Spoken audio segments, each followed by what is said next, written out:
The next thing on here we have, this is Rick Easer, Historical Spotlight, Carol Elmeyer, Carroll Stream Historical Society. Rick, it's all yours. Thank you very much. We're doing this throughout the year. We're highlighting the history of Carroll Stream, the county, the region, and the state because it's the 200th anniversary of the state.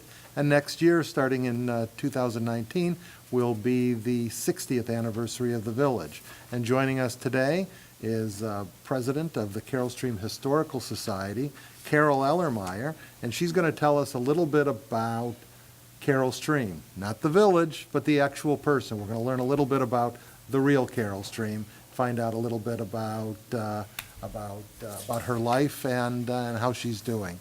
Carol, thank you for joining us again. Thank you, Rick. It was exactly 6 months ago today. On January 16th, I stood at this podium. So I'm delighted to be back. Thank you. When I was with you that evening, I ended by saying that was a story for another time. How Carroll Stream came to be Carroll Stream as we know it. And that's what I'm returning to talk with you about this evening. One of the things that makes us who we are is our name. And we have a unique name in that we are one of a handful of municipalities that carry the name, both the first name and the surname of an individual, particularly of a living individual. That's quite rare. So that's something that we can be extremely proud of. But how did we come to be Carroll Stream? Are we named for the creek that meanders through the village?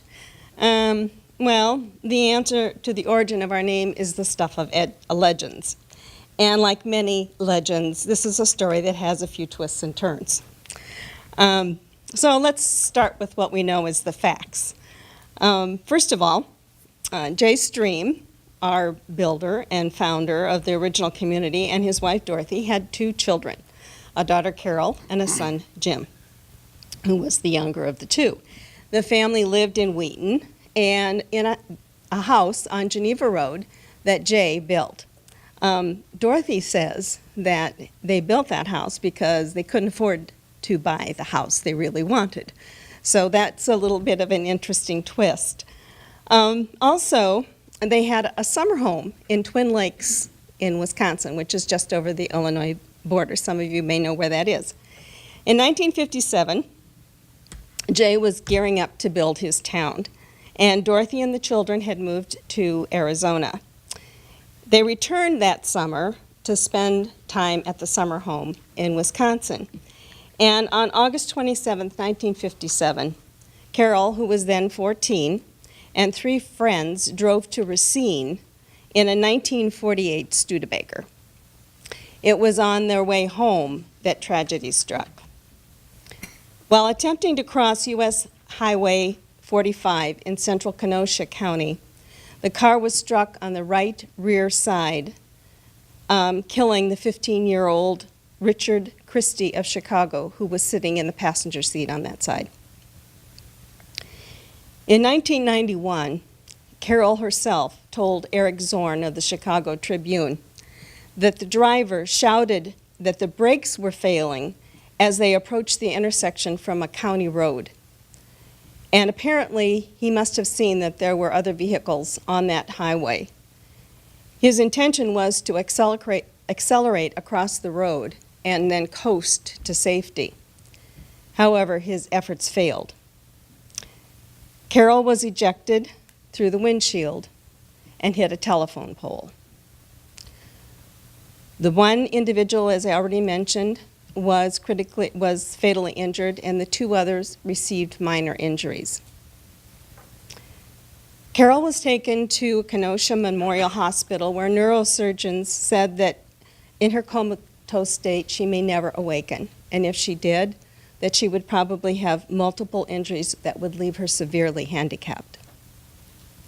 There were grim months that followed as she was moved from hospital to hospital, seeking some kind of a resolution to her medical problems. It was a very uncertain time for the family. But this also is where the legend begins. It's where it comes into play. In her history of Carol Stream, author Jean Moore quotes Mr. Stream with this story, and I'm going to read it directly from the text that's in that book. The book is, of course, as you're well aware, Build Your Own Town, the story of Carol Stream. While I was busy creating my new town on paper and then planning for construction, my family were faced with a deep personal problem: the critical condition of my teenage daughter, Carol, who was seriously injured in an automobile accident. It had occurred near our summer home at Twin Lakes, Wisconsin. One day, in the office, Harold Steinberger asked me what name he should pencil in for the name of the creek that runs through the subdivision. I told him to name it Carol Stream. When the map was filed at the county clerk's office, the name Carol Stream was printed across the top in red letters. Thus, the new subdivision had been named. Stream continued. It should be noted here that the larger creek running through the village is actually known as Klein Creek. When I went to visit Carol in her hospital room that evening, this is J Stream continuing, I hoped that the news I had named the development for her might rouse her from the deep coma she had been in since the August 27th accident. Within a few minutes, she opened her eyes and awakened from the coma with a greeting, "Hi." Thus began the long battle to reestablish her life, a process that continues daily. The date on the calendar was December 14th, 1957. That was 4 months after the accident. Now, in 1991, Eric Zorn made a trip to Paradise Valley and interviewed Carol Stream and her mother, Dorothy. He asked about the truth of the near miraculous "hi" that we just heard about. The ladies looked at each other and smiled, and then looked back at Mr. Zorn. "Does that sound reasonable to you?" Dorothy asked. The two were a bit more willing to be vague about how the story really unfolded. They liked Carol Stream. They liked the stories that had been told about the naming of the town. But they also were very, very positive to tell the story of the long road to recovery that was part of Carol's life, beginning from the day that the accident happened. It was something that happened by agonizing degrees. Initially, her only communication was by blinking her eyes. Her first actual words, according to her mother, were difficult and spoken very haltingly. "How did I get in this condition?" When she became aware that the newly incorporated village bore her name, she said, "It seemed very odd and silly, especially on those advertising signs that said, 'Have you seen Carol Stream?' Of course I had." Dad just liked good copy. It could have been very different. Carol Stream might have been Jacqueline Stream. Her parents had that name picked out for her, but decided to change it to Carol to honor the season when her due date fell close to Christmas. She never lived in her namesake community, but she did live in Wheaton close by and moved to Arizona, as I mentioned, in 1957, following the end of her parents' marriage. The fact of the matter is that the effects of the accident so long ago have impacted Carol Stream her entire life. She's had 17 corrective surgeries and always been very weak on her right side. Her mobility has been gravely affected, and her brain injury impacted her speech. She did attend a local college, but was unable to complete her degree requirements because of the difficulty in maneuvering around the campus. She never was quite able to fulfill her childhood dream of becoming a physical education teacher. What about her childhood? Well, according to her mother, she was a bit of a tomboy. In fact, quite a bit of a tomboy. She loved to play football. In fact, her mother says that the boys in the neighborhood didn't realize she was a girl until they were about 10 years old.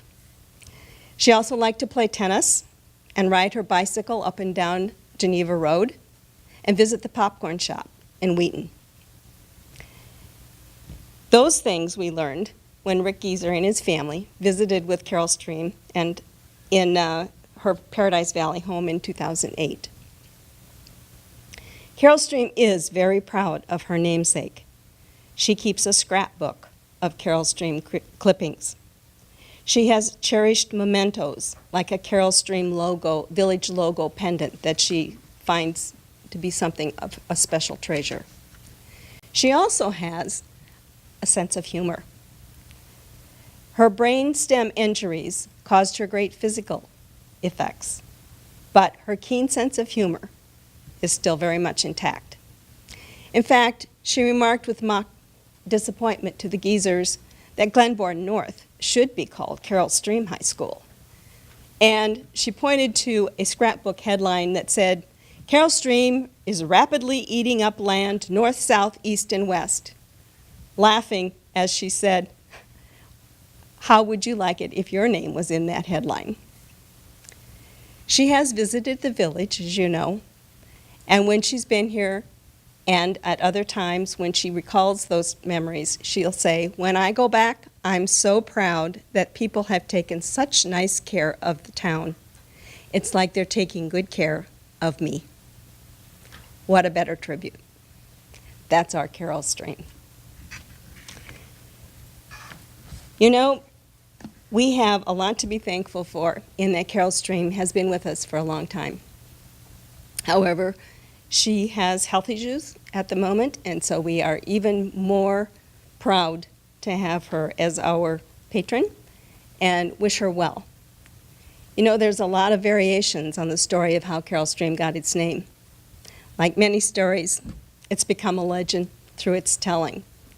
Each time the story's told, there might be a slightly different twist. But the fact remains the same.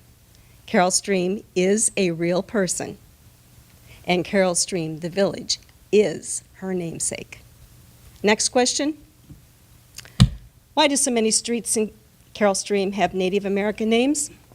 Another legend. Thank you. Thank you very much, Carol. Anyone on the board have a question or a comment for Carol today? I just want to say thank you for coming in, for being such a historian. And I want to thank Rick Gieser, because it was Rick that I know that went out there that had Carol come back and with her brother, and we were able to take pictures with her and brought her to Carol Stream School. And the kids were overwhelmed that there is a Carol Stream. They were so excited to see Carol Stream, the school that they go to was named after her. Because they, you know, I don't know if the kids knew what you just said. Probably a lot of us didn't know that whole story. I didn't know the whole story, and I've lived here 42 years. So, but We hear bits and pieces of it, and it's always nice to be able to put a bit more of that puzzle together, to find more of the bits and pieces to make the picture come alive.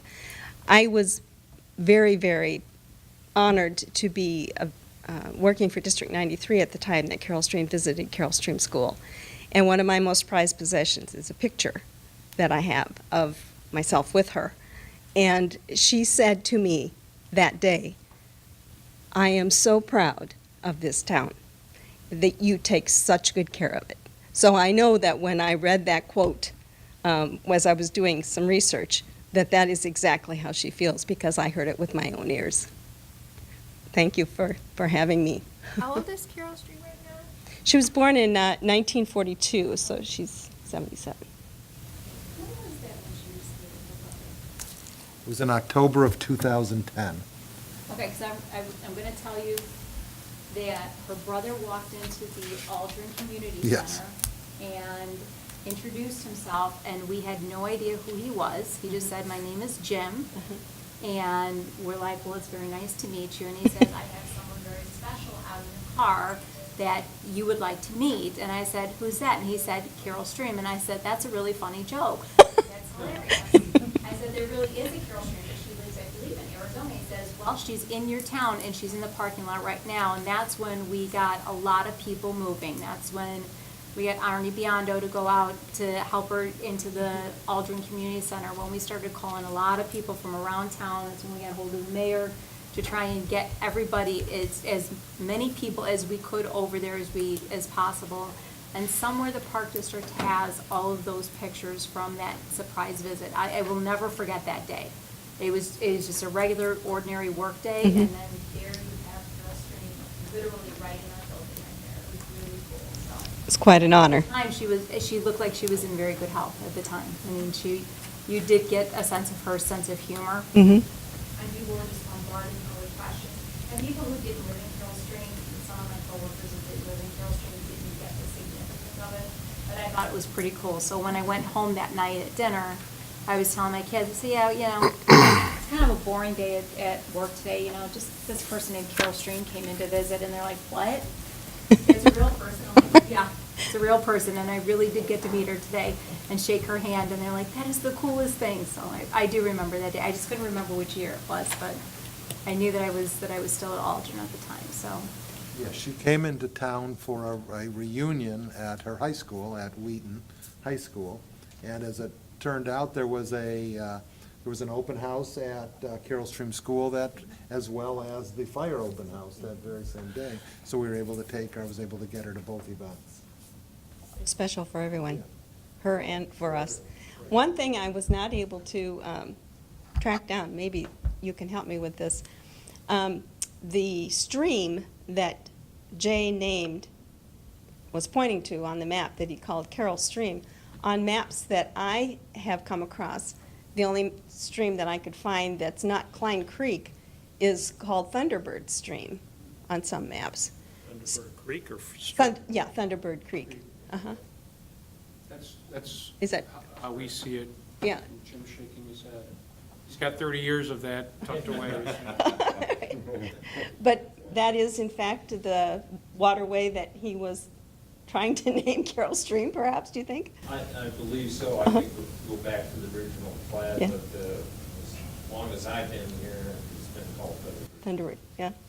Okay, I couldn't find anything that would predate that Thunderbird moniker on it, so I just I wondered. just pulled up a map that I have that shows it called Carroll. Okay, is that on the This- one that uses? This would be the stream that goes between Illini, or between Hiawatha and Silverleaf, and then goes past the Water Reclamation Center. Okay. Okay, thank you. I learned something. Thank you, Carol. Thank you, Carol. Thank you. Thank you.